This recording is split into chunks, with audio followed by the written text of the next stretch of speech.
Good morning, everyone. Good morning, and welcome back. Welcome back to another PorscheCooled Podcast, the podcast where we chat about all things Porsche. My name is Michael Barth.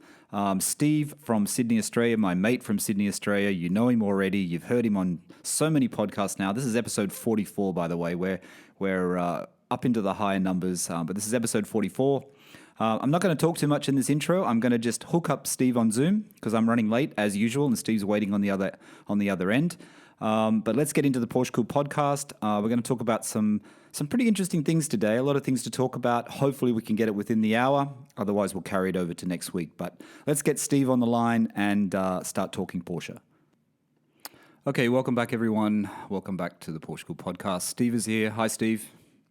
Hey, mate. How you going? I'm well. How are you going? Yeah, not too bad, thanks. Not too bad. I know you had a busy day, so thanks for making it on time. Steve's got a lot of things going on, and he's still managed to do the podcast for you guys. It's all good. It's all good. It's fun, so it's cool. But yeah, bit of a funny day. Okay, so Steve, I think we'll do a recap as we always do. I always like to do a recap at the beginning of the podcast. People seem to like to be reminded what we were talking about last week. But I just want to say the usual things that we start with. First, last week's episode that we did, which I used your name in the title because you were going GT3 shopping, which we'll talk about later on. Most people are thinking, people were very interested. Steve guy? People were very interested in Steve's GT3 shopping, so we want an update on that later on in the podcast. Okay. Spoiler alert, it's going to be slightly disappointing, but it's okay. We'll explain It's still a good story. Still a good Porsche story. But that episode was a killer, actually. It was a really good one. It was actually better than Ajmal's PorscheCooled Stories. Ajmal's PorscheCooled Stories really resonated, I'll use your word, Steve, really resonated with people, with the listeners. Everyone seemed to... What? Don't use it. It's like influencer. Don't use it. I'm trying to think of that other word when I went to meetings in the US a year and a half ago, and I was telling you about it, and I can't remember it. Cut through? No, not mediate. We're gonna mediate on it. We're through? gonna some creativity word that this guy that Ruminate? is it? What's that word? Ruminate? Oh, we're gonna riff. We're gonna riff. He was saying. This guy keeps saying, riff, "We're gonna riff. yeah. Let's riff it. Let's riff it." Yeah, I don't know how to play the guitar. I don't riff nothing. Yeah, I know. This is when you're brainstorming for ideas and creativity. Anyway, we're getting off the track. There was another one. It'll come to me. It's actually better than riffing. Let's riff. He used to keep saying. And he was an Australian actually working in an American company. So let's come back to, Ajmal's episode was really good. And I'm going to get Ajmal back on the podcast for a follow-up. Hopefully he wants to do it about his 912 because he's getting his 912 back in a few days' time. So not straight away, but I think, maybe beginning of November or middle of November, if he's around and wants to do one, it'd be great to have him back on the podcast and just talk about his 912 because I think it's quite an interesting story. And also the comparison between his 912 and 996, considering he hasn't really driven the 912, Steve, Okay, yeah, cool. And he got his brakes fixed, so his brakes work now, he told me. So that's an interesting story too. That's handy. Yeah. Yep. And I just want to say thank you to all the listeners too, because, Ajmal actually had a lot of new subscribers on his YouTube channel after being on the podcast. So if you haven't followed him already, go and check him out because I really like his story and I like supporting people who, I remember when I only had 200 followers or 250 followers, when you gain another 50 odd subscribers on YouTube in a few days, it's very exciting and it motivates you to make more videos. You know what I mean? It's cool. So, Steve, on Friday, as you know, I'm recording 2 more PorscheCooled owner stories. Owner stories people are enjoying them, as I said before. So I'm going to be recording 2 more on Friday, which will be coming up in the next few weeks. My aim, which you said, you think I'm a bit crazy, but my aim is to make sure that we have a PorscheCooled owner stories every week now for at least up until the end of November. That's the plan. Cool. So we have 2 podcasts coming up every week. And it's funny, PorscheCooled owner stories. It's exciting because the listeners are enjoying it, Steve. And it seems that other podcasts are also inspired by PorscheCooled owner stories. Inspired so much that, for us in our normal job, for me, for example, I plan, I make, I edit content, you know what I mean? Map content to technology, map content to the story. So it's a day job thing, you know what I mean? And you're an art director. An art director, you're always thinking creatively, you're always thinking about things, you're always thinking of new ideas. And I think that helps us on the podcast because we come up with these ideas. And sure, they're not they're not completely original, but they're also not blatantly copied off someone else. It's interesting to see that. Yeah, and it's hard to be original, and I know everyone's getting inspiration from everyone else, and I guess you got to take that as a compliment if people are inspired.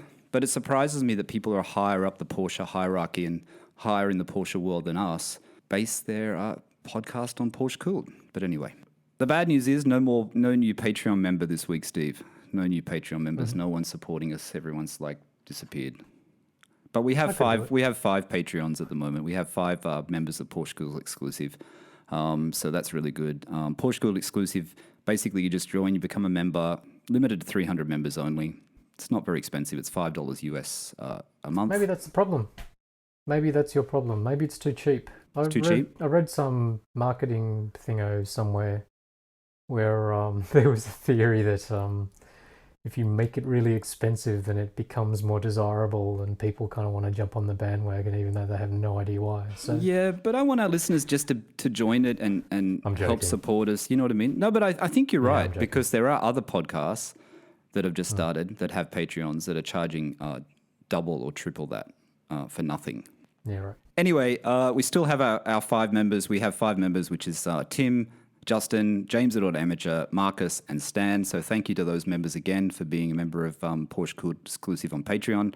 If you want to join, just go over to Patreon, search for PorscheCooled, and it comes up. You just have to log on with your email, and you can start supporting the podcast. And also, we also need you guys to, if you can, give us a rating on Apple. You don't have to write a review if you don't want to. I know it takes time, but if you could give us a rating at least. A review also helps. Marcus, who's been a long-term supporter of my YouTube channel and things that I do, who's a really nice guy, he's left us another review on Apple, and it was a great review, so thank you, Marcus. Oh, cool. Go, Marcus. And just on the podcast, the support of you guys has been overwhelming, and I just want to thank everyone that listens. Even if you're not on Patreon, it doesn't matter. Everyone's listening as a supporter. We were number 1 in Argentina last week on Apple Podcast.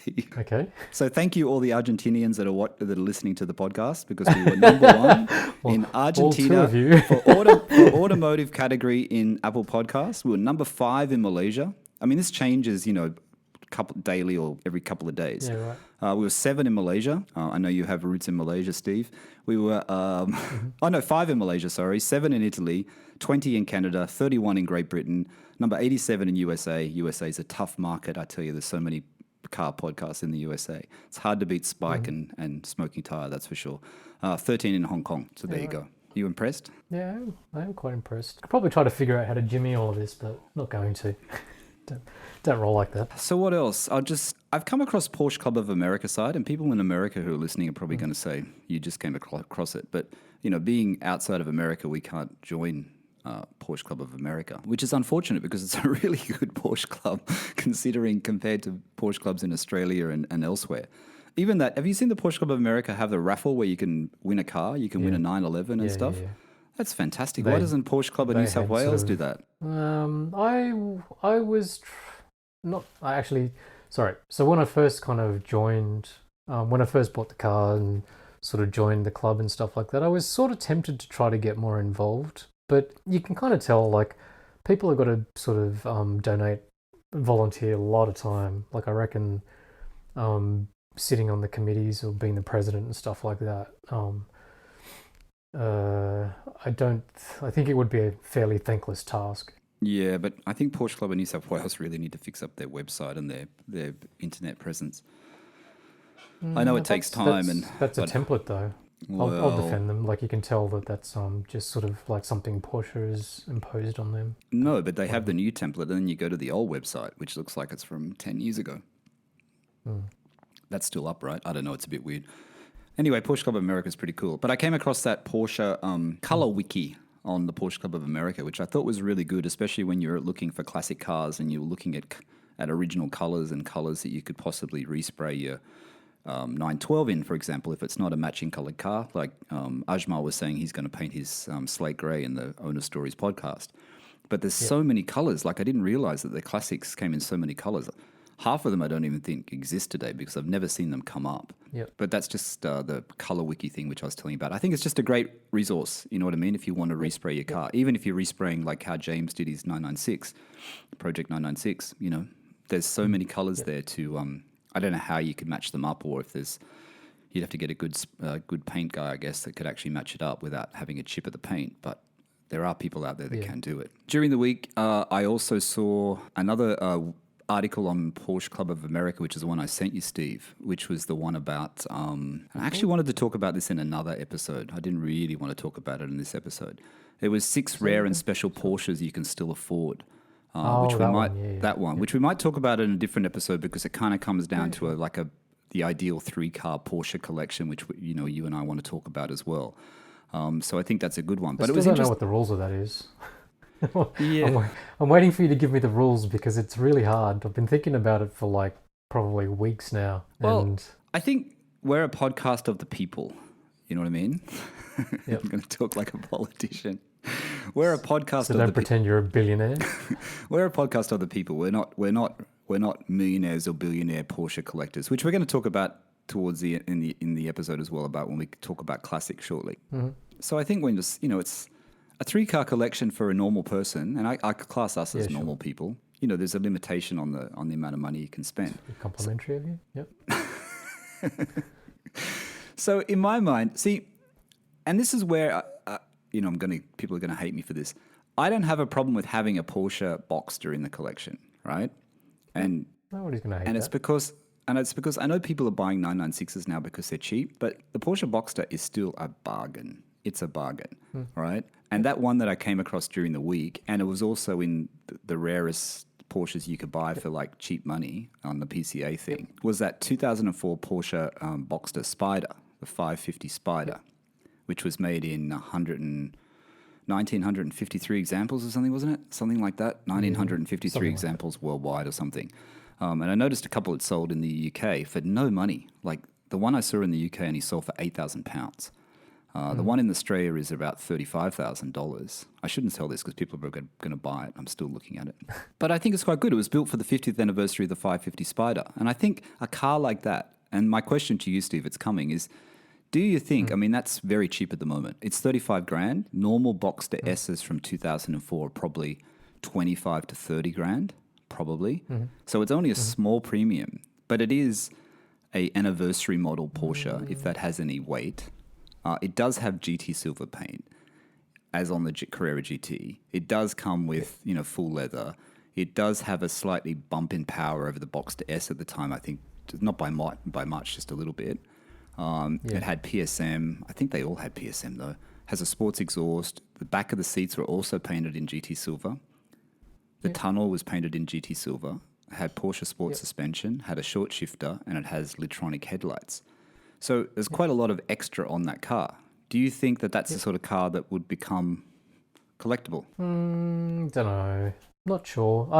I think not just Porsche, but like a lot of car makers have like a history of kind of releasing sort of special edition type stuff to kind of shift cars, and sometimes it's hard to kind of pick whether it's a bit of a marketing exercise or not. Like I remember when they released the 991T, I remember sort of distinctly saying to you, it's like, oh really? Like I'm really not sure about that. And then all the journos kind of go and drive it and actually sort of rate it very highly. So I don't know. I don't mind the look of that one that you sort of sent, but I don't think it's a small premium, because if I'm not across Boxster prices, but if it's an extra 10 grand on a 25 grand car, that's a fairly large premium. Well, it's actually not because there's another 2004 Boxster for sale that I've been looking at in Melbourne. It's like 32 grand. And the reason why I'm looking at a Boxster is because I want Natasha to learn to drive, and I think she should learn to drive in a manual. So I'm thinking when we go back to Sydney, she can learn to drive in maybe a Boxster. No, we should go halves, and then my wife can drive it too. Yeah, because I think Tash teaching her on the 1M. Really? Yeah, no, I think she loved it. It's funny, we were talking about it the other day, and she actually sort of said to me, with the benefit of hindsight, I actually really like that car. I was like, oh, damn. You should have kept it. They're seriously being very sought after I now. know. They're crazy. They're going to go crazy. They're going to be like one of those really expensive BMWs. Yes, I know. Yeah, no, I want Tasha to learn to drive because, and I don't think she probably should learn to drive here because I think it's a bit tricky if you haven't driven and you learn left-hand drive, then you go back to Australia and you got to learn on right-hand drive. I think it'd be too confusing because I was thinking she could do it here. They have like a course just a little white is a town just nearby. Yep. Where you can actually do the test, the learning. They have like a proper full track. Tasha would be fine. She'd be cool behind the wheel. Yeah. So I thought, the Teaching box your partner to drive is an interesting dynamic, though. Huh? Teaching your partner to drive can be an interesting dynamic. I know. Maybe we should swap. I could teach Tasha to drive and you can teach my wife to drive. I remember my dad taught me to drive and he took me out twice. Right? I didn't go to a driving school. He took me out twice. Yeah. The second time I backed into a wire fence and then he wouldn't take me out anymore. He just refused. So my brother Tony had to teach me to drive. My brothers are older, as you know. But so my brother Tony taught me to drive. Dad would not get in the car with me again. He would not teach me. So that's, that's the sort of upbringing that I had. My dad took my sister out. I don't think he taught her to drive. There was a 74 orange Volvo 240 something GLE or something like that. It's like a tank. Right. And Dad took my sister out and they literally managed to go around a corner, left-hand bend, and then sort of do a full kind of indent and run into the back of a parked car. Really? And apparently my dad told my sister to kind of keep driving. Really? Yeah. Oh dear. I probably shouldn't be divulging this on You probably shouldn't. On the I think internet. when you're learning to drive, though, I was actually driving cars when I was 13. In Australia, you get your license at 16, 9 months. And I was driving around 13. My brother Warren would actually let me drive his car. We go down by the river where we used to live in Wyong. And it was no cars. And I just drive the car. So I kind of had a little bit of experience behind the wheel. And then also another friend of mine his brother used to have a farm outside of Wyong. And they used to have these things called paddock bashers, which are probably very expensive cars now because they were like Tiranas and things like that. They were just in the paddock and you get in and you drive it around this farm, basically. So I used to drive that as well. So I actually had experience, driving cars before I went my license, which I think helped me actually. I think it actually did help me because I had a kind of an idea of what, to look out for. So plus driving on loose surfaces, they always sort of say that you learn better car control when you drive on gravel and, that's why the fins are always so good and all that sort of stuff. Yeah, we used to smash into things. We used to drive it and smash into things. So that was a good thing. I know what it's like to crash into things. Anyway, so what else? 912s. I'm still looking. We're going to get into that conversation because we're going to talk about classics in most part of this episode. There was a white 912. I don't know whether I mentioned it last week. Was that last week? I can't even remember. Beverly Hills Car Club. Hate the white. Good example. $40,000 US. So they're going up in price very, very quickly. The other thing is I sent a message to that guy that had the Tangerine 912 for sale in the UK. Who was a really nice guy, really, really helpful, really pleasant person to email to because I'm a bit hesitant when you're partly serious. And he sent me more images of the car, which I want to talk about in the conversation coming up. But it was too much for me, the car, when I saw it. It was way too much for me. I thought it was just the interior that needed work, but it's also the body. So it's based on opinion, I guess, but it was a bit too much work for me. Yeah, but last week, Steve, you went GT3 shopping. Everyone was interested to know what you were buying. They thought you were buying a new GT3 for yourself. So what happened? What was that all is that about? what you mean? Because you've been clickbaiting people. No, it wasn't. No, I did now not. I understand. Hang on. We don't clickbait, Steve. I don't know. You did go GT3 shopping. I don't know what you influencers get up to in your spare time. Did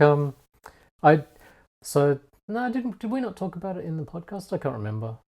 Basically, not ages ago, a few weeks ago, an old mate who I used to work with, I drove a 993, he had a 964. Yep. We talked about that hadn't bit. spoken to him in a while.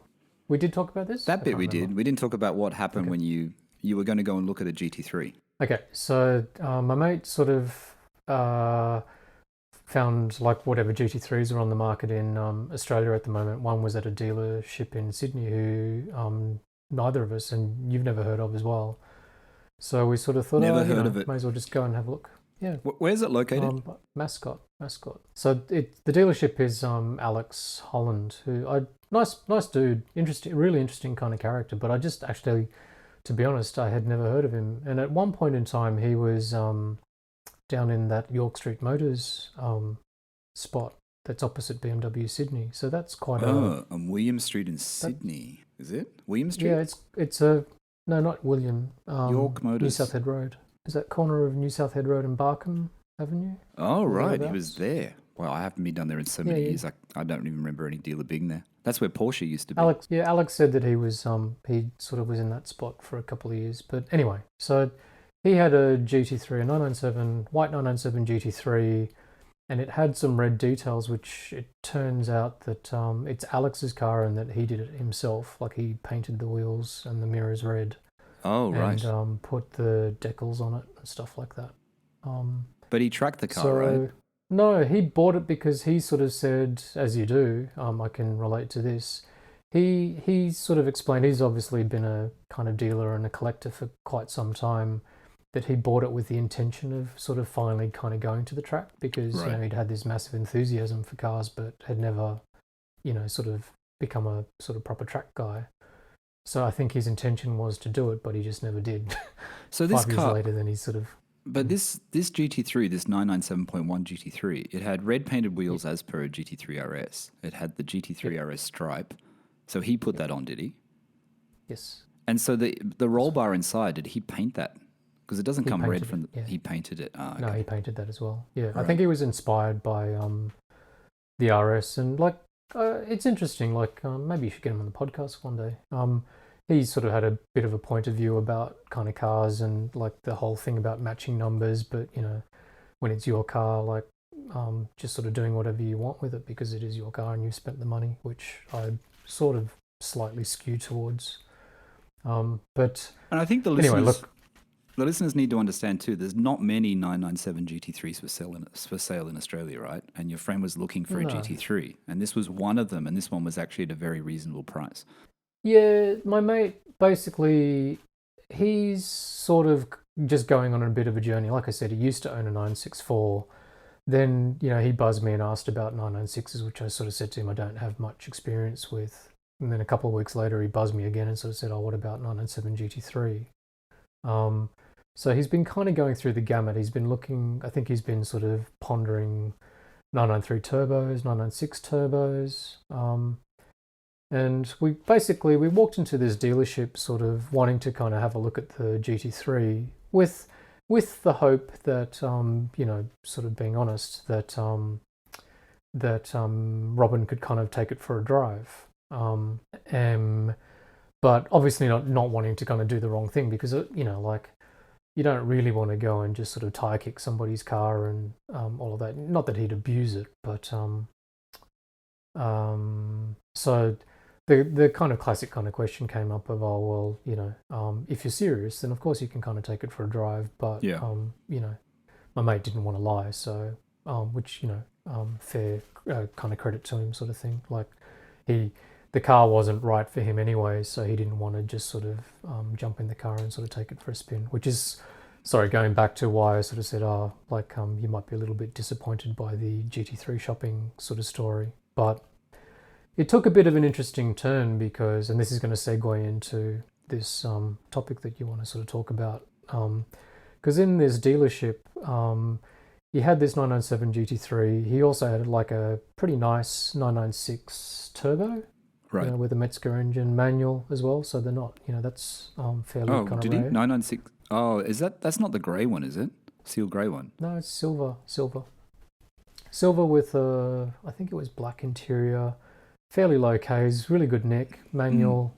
So he's got some really nice cars in there, which my mate, again, that was on his list. And, these cars don't kind of come up that often, so it's hard to kind of find a place where you can, almost sort of see the kind of cars that you're thinking about side by side. But then the story gets takes more of a turn because in the dealership he had some sort of 70s cars, like a couple of old, pretty cool kind of 930 turbos. Yeah. didn't have as classic as sort of like 912s or like a 69 type 911 or anything like that. But the interesting anecdote that the dealer, Alex, sort of said is like when you walk into his dealership, he's got lots of kind of covers all over his cars. Right. And then as you're kind of talking to him and you're asking more and more, and he kind of realizes that you're, both kind of Porsche heads, he starts kind of lifting the covers off and starting to show you more and more cars. And he basically sort of said, like, a lot of people tend to walk into his dealership, get really confused because it's sort of like kid in a candy store. And, they kind of lose their focus and they don't really know what they kind of want. And it becomes a very kind of confused experience. It also though makes it feel like, because they're covered, it makes it feel more exclusive, doesn't it? It's also a little bit that, I think. Yeah, because there's a bit of theatre in it, I think. Yeah. But I think the interesting kind of part of it was that my mate sort of went in looking at, sort of thinking more like 997 GT3, 996 Turbo. And then, I think it was like an hour and a half later, he was kind of going, oh, I'd really love to kind of drive that, I think it was a really nice yellow, pristine condition 79 Sportomatic. Right. What colour was that? And it's like, it's yellow. It's sort of like a pale yellow. I don't know what the kind of like champagne proper yellow. name for it is. Champagne yellow. No, it's sort of like a lemon yellow, but I'm sure that's not the It's Porsche weird, name that for it. dealer though, because when you said about it and I looked at the car, I've seen the dealer come up on car sales before. I've seen his cars come up because I remember the backdrop that he used, but I never knew where it was and I never really looked into it. It was just like, where's that dealer? It says it's New South Sydney, but whereabouts is that? I didn't really take much notice of it.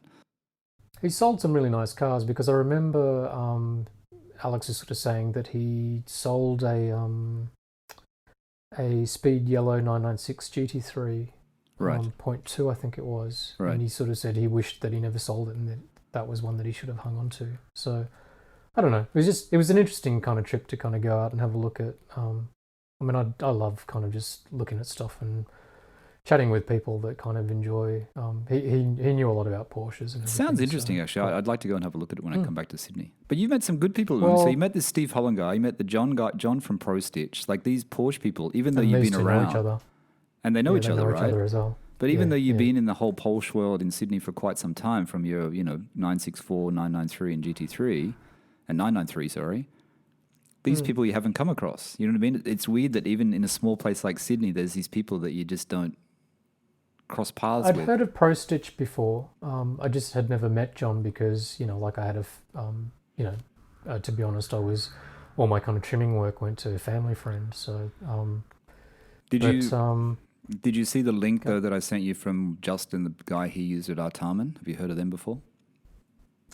Did you send me a link for that? Yeah, I sent you the link of the Artarmon guy, and I sent you a link of the parts people, the parts or whatever they're called. The parts people you did. I didn't think you sent me the link to the trimmer. Yeah, I did. Okay, I'll go back and have a sort of squiz. They're called the ones in Artarmon are called Car Interior Plus, where Justin had his 996 cab refreshed.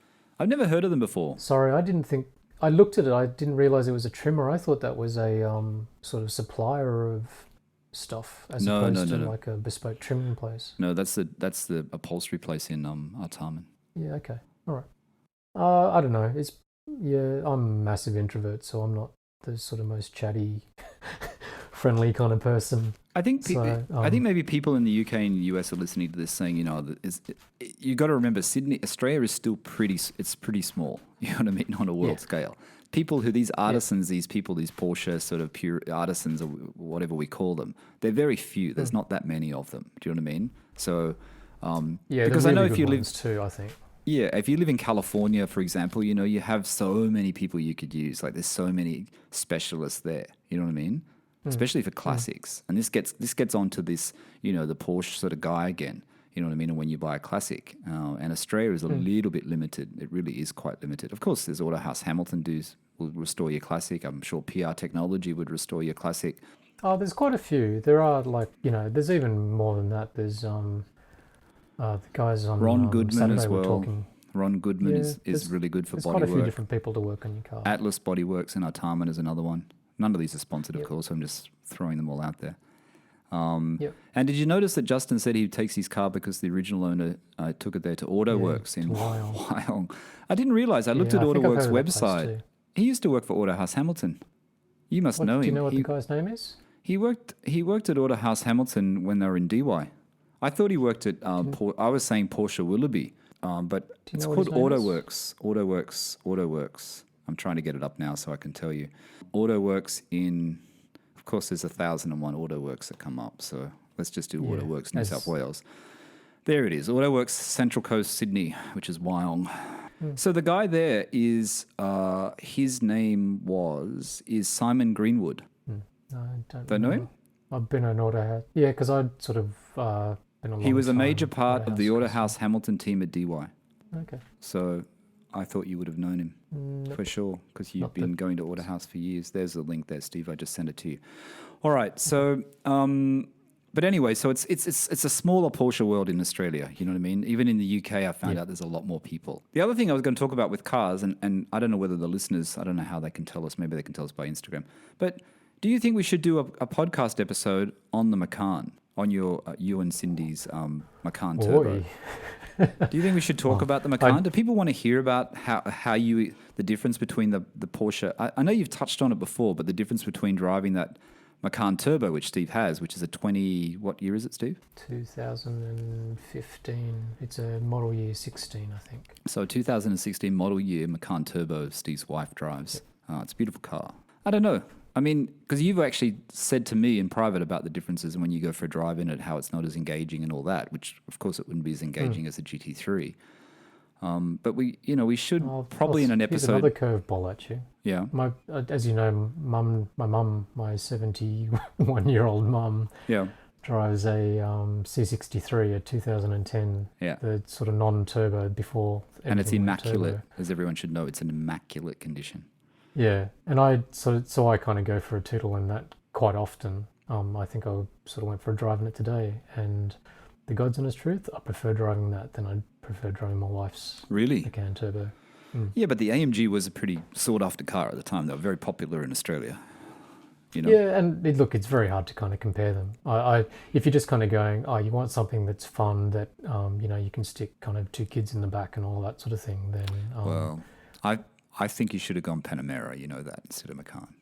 Because I was looking, I saw an article come up and they said the best buy, and I think this was on Porsche Club of America as well. You can see what I've been reading during the week. The Panamera 4S, there was a new article up. And I looked at prices in Australia. I mean, there are some great Panameras for sale, and some of them are low kilometres. 2010, 2011 model Panamera. Honestly. With the V8 in it? Whether it's V8. just the V8. The turbo or the non-turbo V8. Yeah. That would be mad. I told you, I looked at...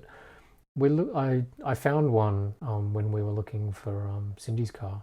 I just couldn't get her over the line because she wanted to sit up high. Yeah, well, when we first came here, I looked at the Carmine red one that Porsche Bahrain had. Oh, that's right. That was and good. I wanted it, and it was actually already sold, and that was, I think it was 12,000 dinar, which is about 50,000 Aussie.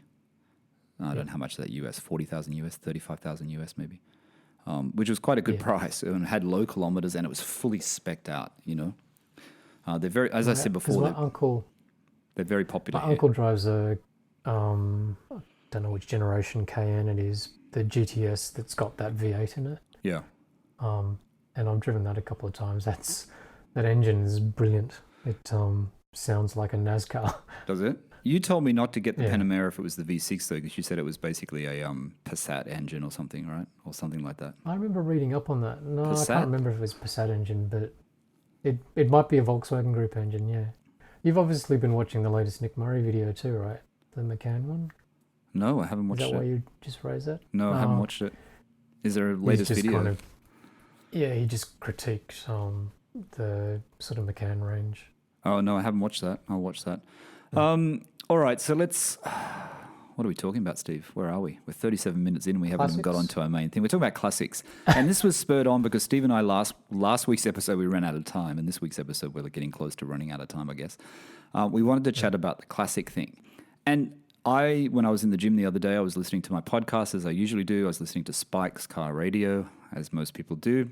And it was a Jerry Seinfeld episode, which I'm sure most people have listened to already, and you have, Steve, where Jerry Seinfeld made that comment, that quote. I don't know where this quote came from, and if I'm misquoting, excuse me, but if you don't like the car, don't blame the car, blame the world.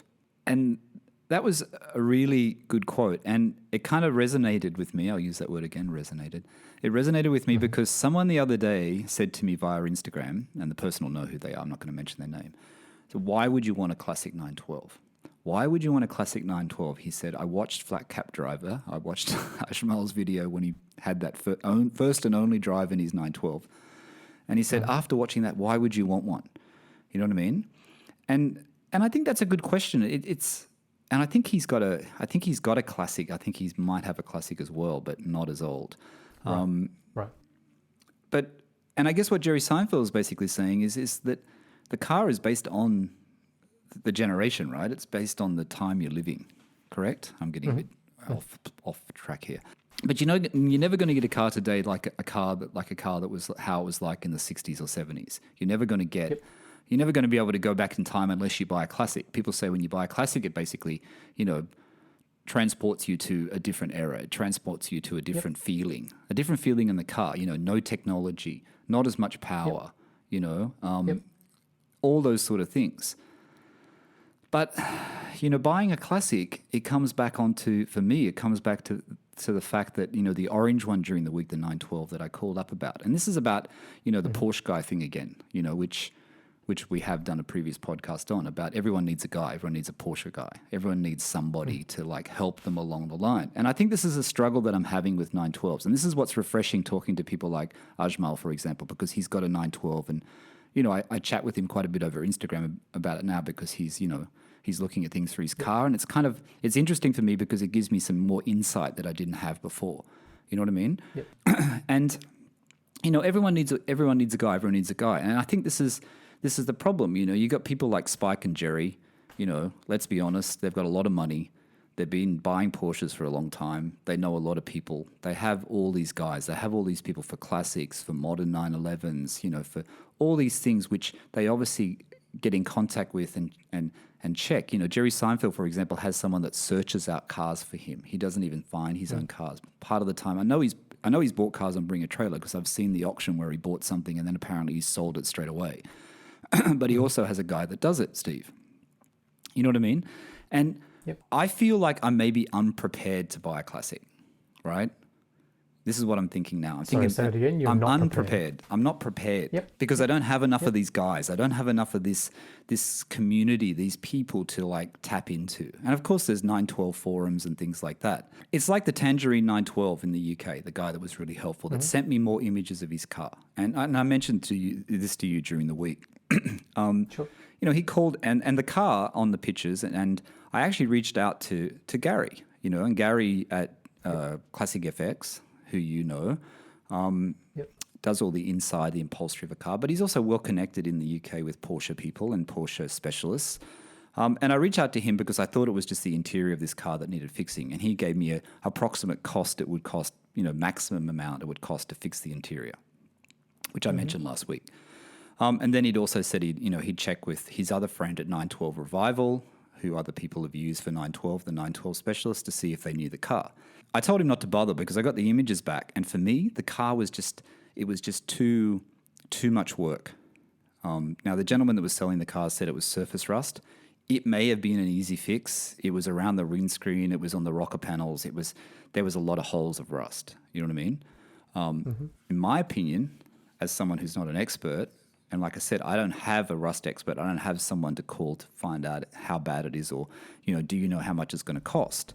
And this is what you need when you're looking at classics, right? You need that person where I go, oh, I know so-and-so at Bodyworks, and I'll send him the images and he can tell me. I think sorry, you keep going, but I reckon a big part of this is value because if you were talking about, sort of like a 10 grand MX-5 kind of thing that had, not that it would rust, or, like a Beetle or something like that, it's just because you're putting much bigger, even though you're sort of saying, hey, it's sort of relatively inexpensive, it's still, once you start getting up to 90 or 100 grand Aussie, Yeah. you're still talking about a fair whack of money. So it's not something to kind of horse around with. Yeah, Like, and you're not Jerry Seinfeld. yeah, and this is the problem. We're normal guys, and our listeners are normal sort of Porsche guys, right? Normal money, normal Porsche guys. You know what I mean? And this car, just back to the Tangerine, right? And for me to take that on is way too big a project. I sent Ajmal the photos too, and he thought there was too much rust in it. Right. Gary at Classic FX wanted the images because I think he was interested in the car because he thought it was quite a good price. It was about £39,000, which is obviously a lot higher than US cars. And it's no secret, Ajmal paid $30,000 for his. He didn't really get it inspected. He saw it on a truck, and then he's taken it out. And we'll get him back and talk about it. But there are some things he has to fix up. There are issues with the car, and probably more issues he'll uncover. But I still think where you're located. He's in the UK. There are a lot of specialists in the UK. There's a lot of people you connect with. But it's coming back to this guy thing. I don't feel prepared because I don't have enough Porsche guys, right? You have more Porsche guys than me because you've had the 964, the 993, the GT3.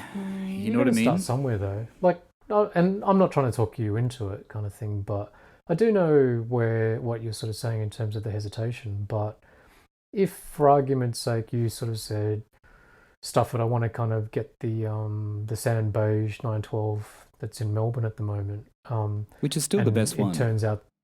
Yeah, and it turns out that it needs work. Like, I think you'd very quickly kind of find the guys that you're sort of looking for in terms of, as soon as you kind of pay John at Pro Stitch a kind of trip. Yeah, I think he's very well connected, and he'll know who can help you kind of with the bodywork and the mechanical bits and this and that. Like, because he's got a 356 Outlaw. Like, you'd very quickly kind of find the people that you're kind of after. But I don't. I've sort of been watching from an arm's length you kind of going through your kind of classic journey, and I do sometimes kind of wonder. I think we've said this before on the podcast, and I think I've sort of said it to you offline, which is I sometimes also kind of wonder whether or not you need to kind of scratch the performance itch before you kind of go back in time and you do the sort of Seinfeld thing. Because what I took from Spike's podcast, I don't know if it was the most recent one, but somewhere along the lines, I think he sort of said on his podcast, which I found really interesting, was that Jerry Seinfeld had predicted that at some point in time he'll go all the way back to like the original 911s, and then even further back into 356s. And Spike just sort of semi-admitted that he was right, that's what was happening to him, and that he had kind of grown more of an appreciation for that. So I kind of wondered whether or not the journey sort of is a little bit more like you kind of start with your base Carrera. For me it was a 964, for you it was your 997, for Nick it was his 997 C4S. Then you kind of, maybe your next one is a slightly kind of hotter sort of more like a GT3 or something like that. But eventually, are you going to max out on the performance thing because you realize that technology has sort of moved on, or you're not like a track person or whatever else? So then you kind of do a bit of a about face, and then you kind of go back and you start looking at the classics. Is that what Jerry was kind of implying? I think so. I think you go through. And you're right. It's like most of the people that I've spoken to on Owner Stories. In fact, I think everyone that I've spoken to. You start at the Porsche. You start your Porsche journey. You buy a 911, which is obviously one you can afford. But usually, you start looking for something that's in good condition, right? And I think this is why people don't go straight to classics, because a classic, you have to. A good condition classic is still going to need a lot of work. Unless you get something that's been restored perfectly and you pay, a huge amount of money for it, which most people don't want to. For the budget you enter on, you can either have a reliable, modern 996, 997, say, Carrera, or you can buy an older 911, 912. And I think most people go straight away, but don't most people straight away go to the more modern one? They start off with that. You know what I mean? Yeah, it's just funny. I was going to say, like, your definition of modern is interesting, because I kind of think that a lot of people go, like a 12-year-old car that's really old. And then you kind of go and look at a 12-year-old 911, like, like right now, what is that? A 12-year-old 911 is Yep. a 997, and you Yep. look at it and you kind of go, oh wow, that looks like to a layman, that looks like a 4 or 5-year-old car because it's so well engineered and so well designed. So it's almost like And that's the attraction of the that, 911, isn't it? That in yeah, a nutshell, Steve, you just said it. That's the attraction of a 911. You know what I yep. mean? It's That just that how far back can you go, because they're so well built too that like if that was say like an older Merc, it would probably, they were really well built as well, but not as well built, and you're up for sort of kind of bigger bills, but but yeah, I don't but know, they're just so endearing, I suppose. yeah, you're right. And I think it is what you said before, though. Like you end at a Carrera, like say it's me, or say it's Nick, or say it's Mm. even Justin, who's on the latest owner stories, who bought the 996 Yep. cab. And also a lot of people. I just want to say something when I'm getting a little bit off track here, but a lot of people that have a cabriolet or have a four-wheel drive Porsche, like their first instance is to like feel like they need not apologize. Apologize is probably not the right word because they're really happy with their car, but it's like, I know it's not the purest choice. I know it's not the choice. You know what I mean? I think I really wish the whole thing in Porsche would lose that, because there's nothing wrong with a cab. Do you know what I mean? Would I choose a cab over a two-door, over a coupe, over a hardtop? Probably not, but it doesn't mean I wouldn't like to have a cab in a Porsche collection. Do you know what I mean? And I think this is the thing with classic, Steve. It's a balance thing. You know what I mean? Which we were talking about earlier. If you just go straight in and buy a 911 now, and you buy a classic, and that's all you have, like a classic as in we're talking 69, 70 911s here, or 912s, right? 65 to 70s or 70, mid 70s.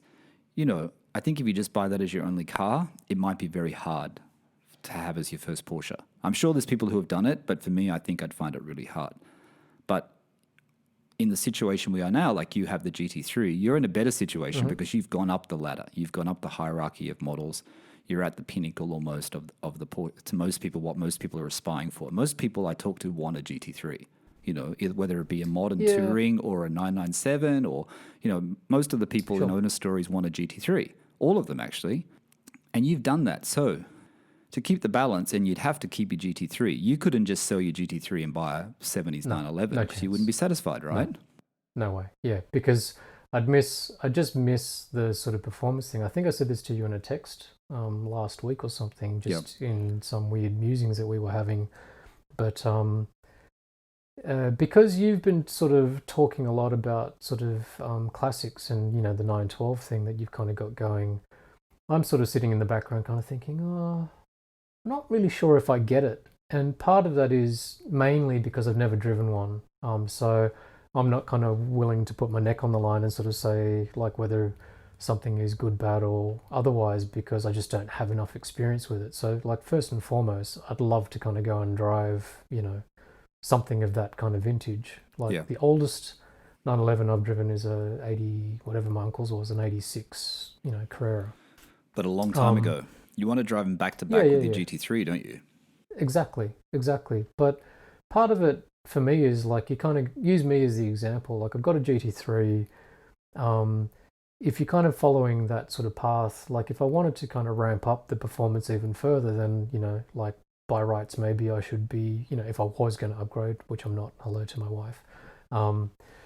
If I was going to upgrade, I'd be kind of going to a 991.2 as manual, something or other, like a touring or something kind of fun like that. But I actually have this sneaking suspicion that I might not enjoy it as much because I have a feeling that it might not be raw enough. If you look at what I've done to my base 997 GT3, like I've added things to kind of make it more raw and more like my old kind of air-cooled ones.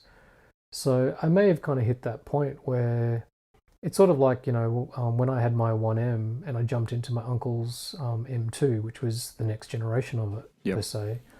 I preferred the 1M because the M2 sort of was too smooth, not loud enough, not interesting enough, not engaging enough.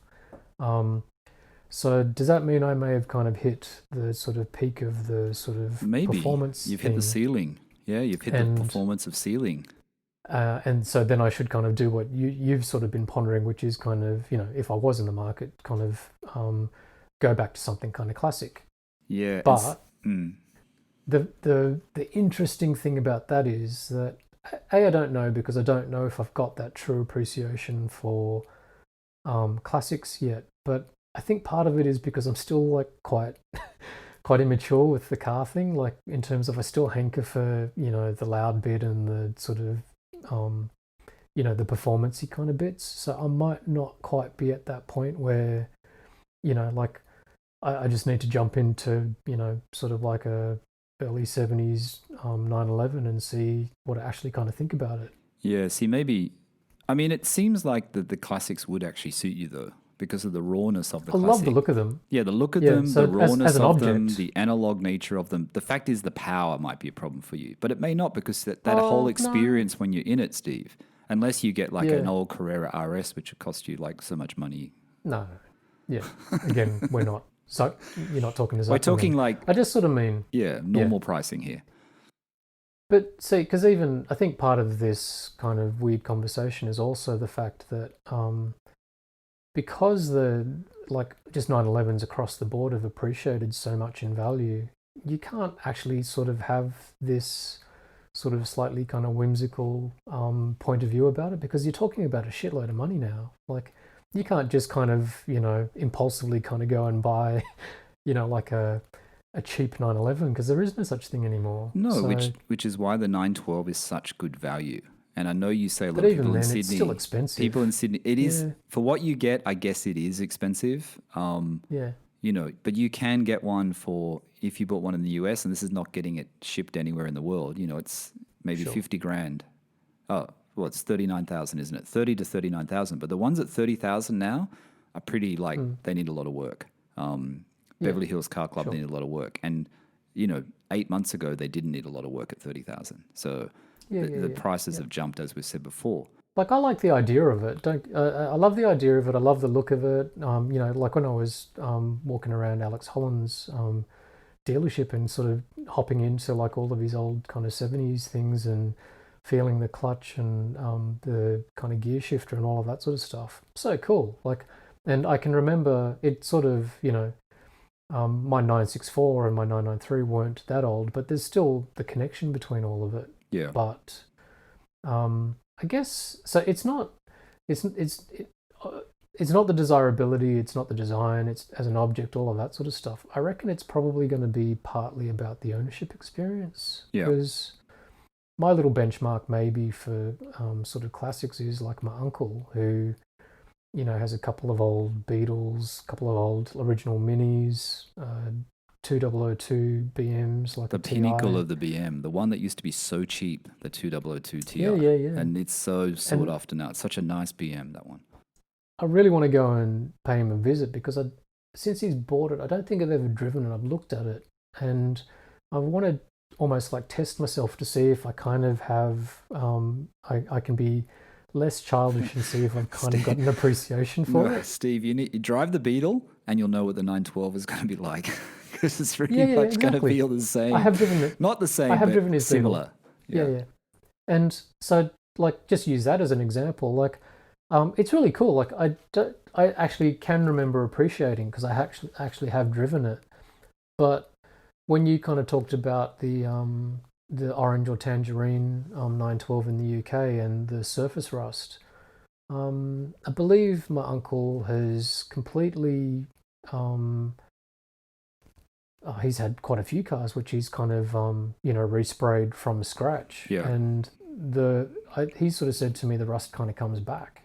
So right.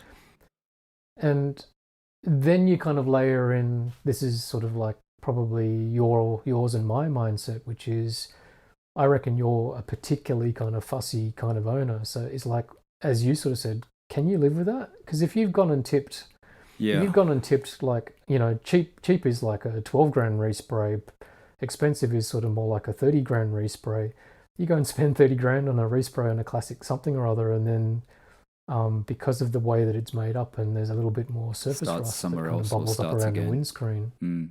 Is that just going to drive you mental? Probably. This is the thing. I don't know mean, because the thing is, no experience in it, but yeah, and I thought it was interesting. I keep coming back, that the seller said it's like surface rust, minor surface rust, he called it, which, other people I showed to didn't think it was minor surface rust. But like you said, you get it fixed, and it could be quite easy to get it fixed. I watched, TGE on YouTube, and he's 912, and he had a big hole in the fender, and he took it to 912 Revival, and they fixed that hole and other bits of rust. And then they blended the paint so the paint still looked old. And it looked like they did a fantastic job, by the way. Do you remember that scene? Yeah. And they did a fantastic job. So it can be done. But he also spent a shitload of money on that fixing those few things. It was like £12,000 or some ridiculous amount of money. So you buy a car for 39, you pay another 12, you're getting up there in prices. I mean, of course you're not getting up to 911 prices, but it's this thing about perfection, isn't it? It's about like what you're happy with when you sit in your car.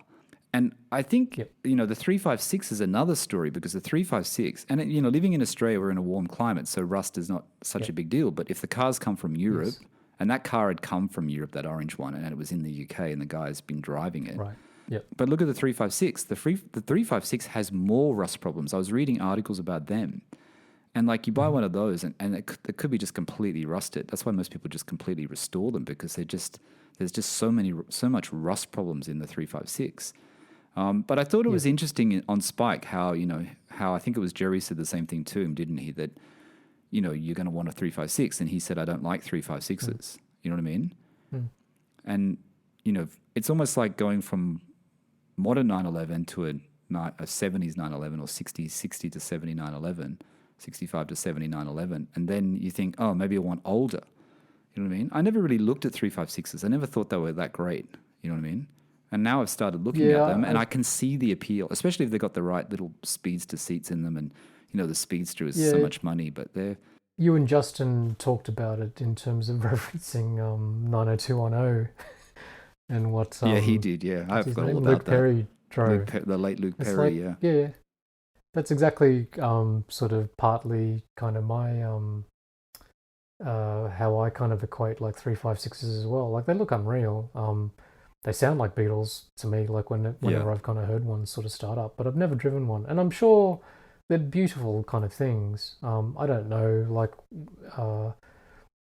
I'd just love to have one for a day on a Saturday and kind of go for a drive and see if it actually does drive me insane. I think I would tire of it. Whether I actually enjoy it. But would you tire? I mean, the Power, Steve, the one that's for sale that I sent you that's for sale in Melbourne or Adelaide, it's only like 60 or something, It's like there's no power. It's like 0 to 100 in 17 seconds or something.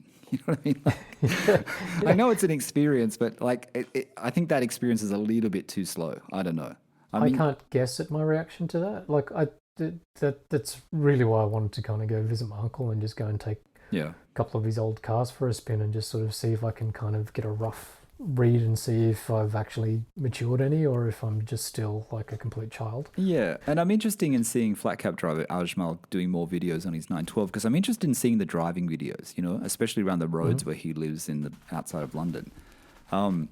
Because every time I bring a trailer when they put one of those videos up, I find them quite exciting to watch when they were changing the gears and they're in the 912. And I know it's not super fast, but it looks exciting. You know what I mean? It looks like I see them get into it and I think, I could enjoy that. You know what I mean? Which is what sort of got me hooked on it. Have you watched any of the slight tangent, the Goodwood Speed Week stuff? That not recently. It's just been kind of going on. That old classic historic racing stuff. Man, that looks so cool if you can kind of control a car like that. But sorry, it's completely different. I'll have to watch that actually. I haven't actually watched it. So where are we? But it seems like the classic thing is something that everyone wants. Like everyone seems to think they want to have a classic, but not as a sole car. Yeah, I just think, look, I'm not in that sort of spot at all. I know we were just sort of talking hypothetically, but I think it's just because it's become so expensive. Maybe, like if we were 15 years, if this was 15 years ago, then the notion of kind of just adding like an older one to the collection probably would have been quite easy, and you could kind of balance it out and you could have a fast one and a sort of cruisy, beautiful one or whatever. But it's just the pricing has kind of gotten so horrifically which comes back. That it's not. Yeah, you're right. Which comes back to 964s, which are still, 993s and 964s. Is that where you stop? Is that where you stop at the classic side of it? I mean, you can get SCs for like reasonable prices still. I think they're about 80,000 Australian dollars as SCs are going. Are they? I thought they were dearer than that. Aren't they? Or maybe maybe that was an import one, left-hand drive one. Yeah, I don't know. They just sort of seem like 110, 120. You're right, 110, 120 Australian dollars for an SC.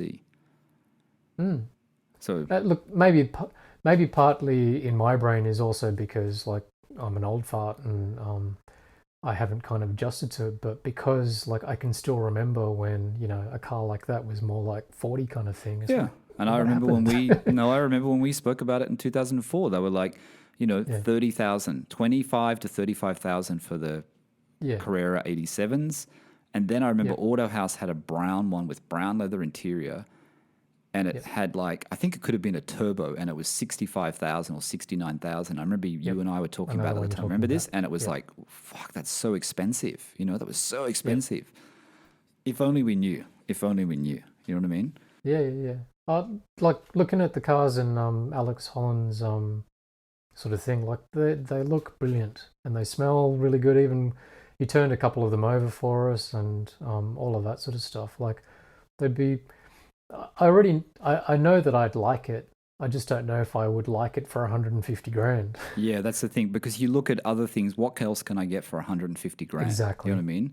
Like, do you want to get? Like, and God help me for saying this, but do you want an old, Audi R8 manual R8 for 110,000 Australian dollars? You know what I mean? There's these. There's a lot of options there. Do you want an Aston Martin Vantage V8 for like 70,000 Australian dollars? Yeah. Because I think there was a time where 911s were a little bit more, like they were more affordable. It's not a supercar, but it's sort of like an attainable kind of, proper sports car. But they've just gotten so much more expensive. Like if you think, what I was going to say is like, if you think about my mate's kind of conundrum, he's had a 964, he's been out of it for a while. His kids are kind of growing up. He's in a position where he can sort of, get into something fun, and I don't know what his budget is. I'll just make it up for argument's sake. Like if he's kind of got 150 grand to burn, he's going to have to choose whether or not he kind of wants to go down the slightly more kind of classic thing, or whether he kind of wants something with a bit more kind of go, which would be, I'm assuming, like 996 turbo. Well, even the you good can't ones, have it all, so you have to choose. Yeah, the good ones are that price though. Good 996 turbos are 150 grand Australian. 165 there's one for sale for. It's hard though, because I think what you said is when you went into that dealership on last weekend, it is that air cooled. It's like that, it looks like a Porsche. It's a 911. It doesn't really age. It's timeless, as they say. You know what I mean? But it's that appeal of that air cooled engine, isn't it? It's that appeal of that classic. It's going back. It's that thing. And maybe this is because of coronavirus and COVID, and we're all and cars are selling so well at the moment. It seems they're selling really, really well. And is it going back to the more classic nature? It's like that motorcycle conversation we were having last night. Is it going back to more of the roots, to like the, to the basics in a way? And that's why classics are having this kind of resurgence. I mean, they never really went away, but it is kind of, at the moment, classics are pretty strong. And it's hard, like you said.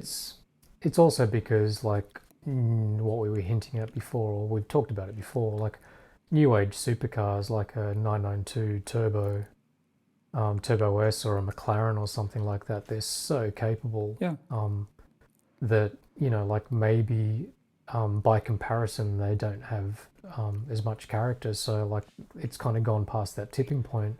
Then you kind of go further because everything is going to be electrified basically. So everybody's kind of going, we've now got more of an appreciation for kind of what's been. So like everybody jump on the bandwagon. There's no soul. There's no soul. I mean, it's exciting to go that fast, and it's exciting to see these new cars being the design of them. You know what I mean? But I'd rather watch on YouTube, a video of someone driving a beat up 912 or an old 911 or, or even a Singer's a different thing, but someone driving a Singer than I would watching someone drive a Huracan Performante or a Ferrari even. You know what I mean? Yeah, modern Ferrari. True. It's like those sort of channels are boring. You want to see the real sort of cars. You want to see the cars that you do have issues with that aren't completely perfect. And I think that's what's nice about a 912 or a classic 911, Steve, that you get one and you don't have to make it, you don't have to make it as it left the factory. In fact, I don't like them when they're as they left the factory. For me, I like them when the body is, rust free, can be beat up the paint. It doesn't have to look ideal. The interior is fresh, but mechanically it's perfect. You know what I mean? Well, that goes back to that sort of thing about everybody's obsessed with matching numbers. And like I'm talking out my bum, I have no idea because I'm not, no experience in any of this, but it does seem odd that because the prices are so high, then everybody's sort of talking about the provenance of, getting a car with matching numbers. But to a degree, like if the car is that old and it looks as cool as you want it to look, and it's kind of got like a really good, reliable engine and transmission mechanicals underneath it. Like, I get sort of why it's so valuable, but for pretend it was you or me, like our purpose is to kind of go for, like a really kind of nice weekend drive. Would it really matter that much? Not really. It's sort of like, a bit of bragging rights, or when you kind of get into watches, which are very sought after, and that you can kind of flip it for more money. But the truth is that you're never going to flip it. So what difference does it make as long as you enjoy it? Yep, exactly. And the thing is, in the 60s and 70s, and I heard this, I don't know who it was, some Porsche guy in the US on one of the podcasts. It was such a common thing. It was such a common thing to change engines out on 911s. You know what I mean? Oh, instead of fixing it, well, I have another engine in the corner. Let's put that one in. It's the same year. It's not matching, but put that one in. It's a better engine. And people would just switch out engines. And that's why you have a lot of these old Porsches that don't have matching numbers. They're not matching engine. And a lot of people have resprayed them anyway. You see a lot of people. What I find really weird is that someone's had a black 911 and they've resprayed it polo red. I look at these things. You know what I mean? Like I'm bringing a trailer and it's like, or they had it and it was sand beige and then they sprayed it white or something. It's like, why would you do that? Like you've got such a great color and you just didn't really realize you had a great color, Somebody could say the same of me, like with, retrimming the Perlon fabric on the seats of my car. Yeah, but true. You just don't know. I guess at the time you just kind of go, well, that's kind of wanted to do, and it's my car, and I just sort of did it. The other one was Argyle blue, the really nice blue in the 912, and it was one for sale, and someone had sprayed it black. It's like, why would you do that? Right. Such a great color, that Argyle blue. What else, Steve? But it's that appeal of the classics, and I'm not saying I still don't want a 912. I want a 912. I'm just trying to think about. Sure. I'm trying to think for me the easiest way to do it. And I thought buying one in the UK was going to be simpler because of the experts there and the guys there that could fix it. But now looking into it, I think it might be more complicated, which brings me back to in Australia, there's a limited number of ones for sale. The sand beige one is still for sale. Yes. I don't understand why the sand beige one hasn't sold because I think it's a pretty good car. It comes back to that is a lot easier because it's in Australia. You don't have to pay duty. You don't have to pay freight. You don't have to insure it from the UK if you're buying it from the UK and getting it sent back to Australia. You don't have to worry about compliance. The seat belts are fine. The headlights have been changed over, which costs like $2,000, the right headlights. All these things have already been done and it's in Australia. And to me, I don't mind paying a little bit more for that. Do you know what I mean? Sure. I think most people would probably sort of say that too. It's probably, again, I'm not kind of shitting on them because I don't know enough about it, but I think I asked Alex again, basically on your behalf, do you know of any kind of 912s or have you kind of come across a lot? And he knew of the sand beige one that's on the market, so he's obviously, he's across everything, and he just sort of said, similar to, I think, what John at Pro Stitch. Nobody was shitting on it, but everybody was kind of going, wow, they're kind of getting up there in price for what you kind of get. Because they were giving them away. I remember even on car sales years ago, they were nothing. And I mean $30,000, nothing. You know what I mean? Australian. Yeah.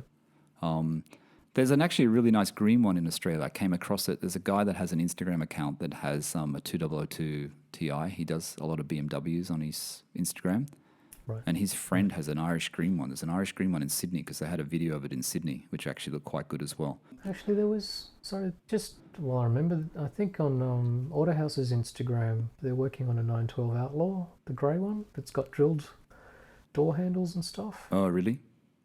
I mean, there is a guy in Sydney it's- too, the Paddington Outlaw guy, who's got the 912 with the Polo engine, which would be amazing. He doesn't really post that many photos of it, but that would be a pretty amazing car. I don't know how much it cost him to do all that. I think he said at the time on one of the forums that the engine was 20,000 US, the Polo engine to do.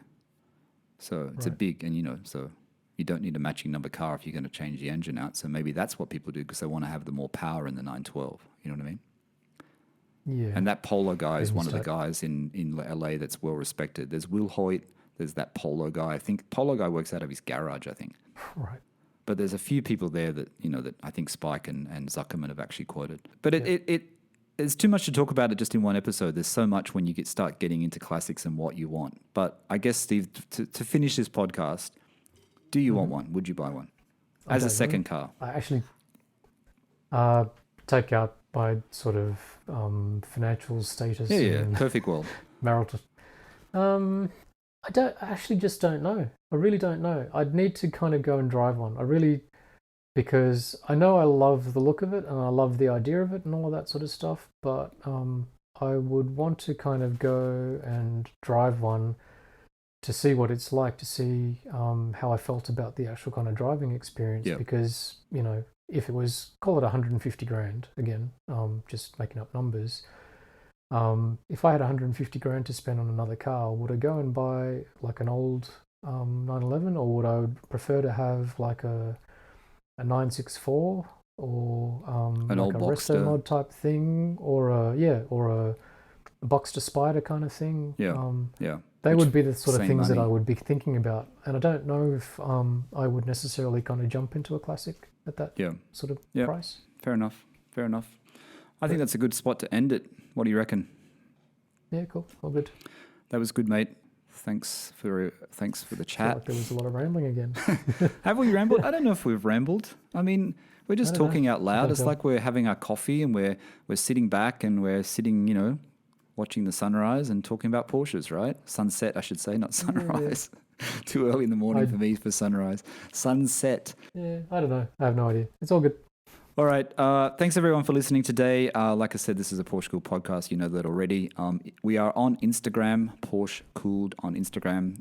Check it out. Lots of nice pictures of Porsches. Give us a follow if you go there. And I think that's it for today. Thanks again, Steve.